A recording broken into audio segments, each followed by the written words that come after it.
इस वक्त हम मध्य प्रदेश की एक बहुत ही विशिष्ट विधानसभा सोनकच्छ में मौजूद हैं। सोनकच्छ का परिणाम अक्सर कहा जाता है कि जो यहाँ का परिणाम होता है वो प्रदेश का परिणाम होता है, क्योंकि यहाँ की जनता की सोच जो है वो बहुत ही अलग तरह की सोच है और वो बहुत गंभीरता के साथ में अपना परिणाम देते हैं। इस वक्त पवन वर्मा जी हमारे साथ में मौजूद हैं। सज्जन सिंह वर्मा जो यहाँ पर विधायक रहे उनके सुपुत्र हैं और इस वक्त चुनावी पूरी रणनीति में वो हिस्सा ले रहे हैं और आम जनता के बीच में पहुंचकर वो कांग्रेस की बात पहुंचा रहे हैं, सज्जन सिंह वर्मा जी की बात पहुंचा रहे हैं। आइए उनसे बातचीत करते हैं। पवन जी, बहुत स्वागत करते हैं हम आपका। धन्यवाद आपका बहुत।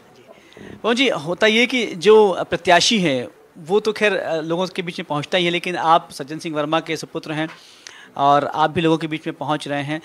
इस वक्त अगर हम सोनकच्छ विधानसभा की बात करें तो पिछली बार लगभग 10,000 वोटों से 9,800 वोटों से सज्जन सिंह वर्मा जीते थे। उस लीड के बारे में आप क्या कहते हैं, क्योंकि इस बार काफ़ी बदलाव भी हुआ है। भाजपा की सरकार आई, भाजपा ने काफ़ी काम भी किया, लाडली बहना के नाम पर वो काफ़ी कुछ दे रहे हैं, बाकी दीगर योजनाओं के माध्यम से आम जनता के बीच में पहुँच रहे हैं। तो क्या लगता है इस बार सोनकच्छ का परिणाम क्या होने वाला है? जैसा कि आप सभी को मालूम है कि माननीय सज्जन सिंह वर्मा जी विगत 40 सालों से सोनकच्छ की जनता से जीवन संपर्क में है, चाहे वो सांसद बन गए हों और चाहे वो मंत्री बन गए हों। उन्होंने विकास के लिए कोई भी ऐसा इतने बड़े बड़े काम किए हैं, चाहे वो गौशाला हो, ग्रिडों का काम हो। जब 15 महीने की माननीय कमलनाथ जी की सरकार थी, उस समय जैसे ही सरकार बनी उसके 2 महीने के अंदर उन्होंने 50 रोडों का काम एक साथ पूरे सोनकच्छ में चालू कर दिया और आसपास से लगे जो क्षेत्र है, चाहे वो शाहजहाँपुर हो, हाटपिपलिया हो, आष्टा हो, वहाँ की रोडें भी लिंक करवा के दिए हैं। और आज भी हमारी प्लानिंग है कि ये जो हमारे जो बड़े बड़े शहर और जो जोड़ते हैं रोडों को, उन्हें अच्छे से अच्छा रखें और आने वाले समय में ये जो हमारा व्यापार जो सोनकच्छ में चलता है पूरी तरीके से अच्छे से चले। पवन जी, हाँ, अगर हम बात करें मध्य प्रदेश में तो इस बार ही कहा जा रहा है कि भाजपा की जो लीड है वो अमित शाह के हाथों में है। अमित शाह पूरी संचालन कर रहे हैं, ताबड़तोड़ जनसभाएं हो रही हैं, बड़े बड़े रोड शो हो रहे हैं, बड़े स्टार प्रचारक भी आ रहे हैं। उस तुलना में कांग्रेस आपको लगता है कि उस रणनीति पर काम नहीं कर पा रही या उस धुआंधार तरीके से काम नहीं कर पा रही? देखिए, कर्नाटक का जो हमारा रिजल्ट था उसे हम बेस बना के चल रहे हैं कि जहाँ पर भ्रष्टाचार के मुद्दे को लेकर जहाँ पे 50% भ्रष्टाचार की जो बातें कही गई वो सत्य थी, लोगों ने उसे जाना और आज मध्य प्रदेश में भी वही बातें हो रही हैं। मध्य प्रदेश की जनता बीजेपी की सरकार से त्रस्त हो गई है, चाहे वो रोजगार के मामले हो, चाहे वो किसानों को उनका जो भी किसान की जो भाव जो मिलना चाहिए उनकी लागत नहीं निकल पा रही है। किसान को प्रॉफिट का धंधा बनाने की बात करनी गई कि भैया ये किसानों को बहुत अच्छा उनके जो दाम मिलेगा, मगर वो हो नहीं पाया है। तो यही सब किसान दुखी है।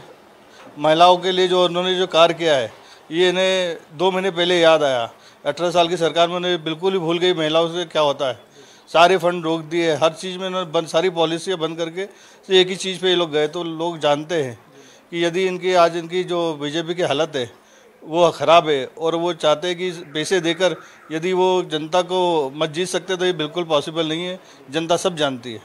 ये 1,32,00,000 महिलाएं हैं जिनको लाभ मिल रहा है लाडली बहना का।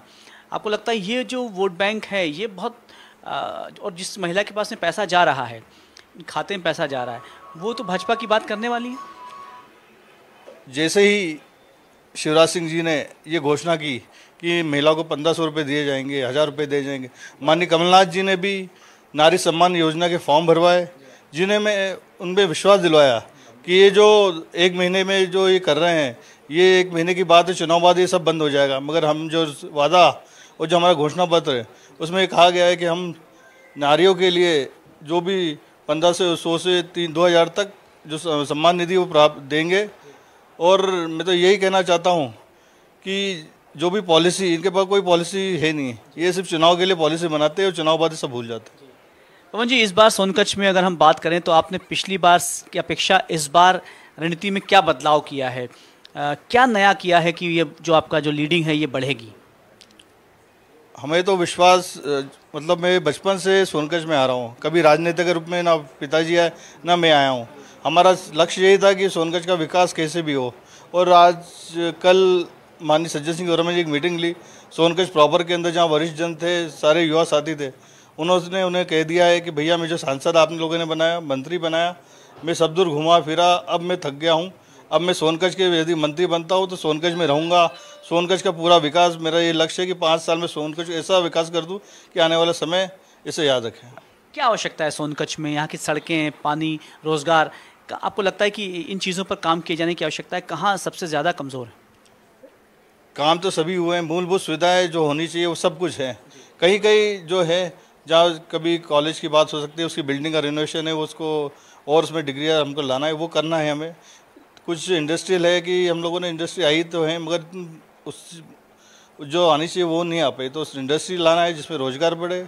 और यहाँ तो सभी सक्षम लोग हैं। सोनकच्छ मैं आपको बता दूँ कि बहुत व्यापार का गढ़ है, आसपास के सारे किसान यहीं आते हैं और बहुत शांति वाली जगह है।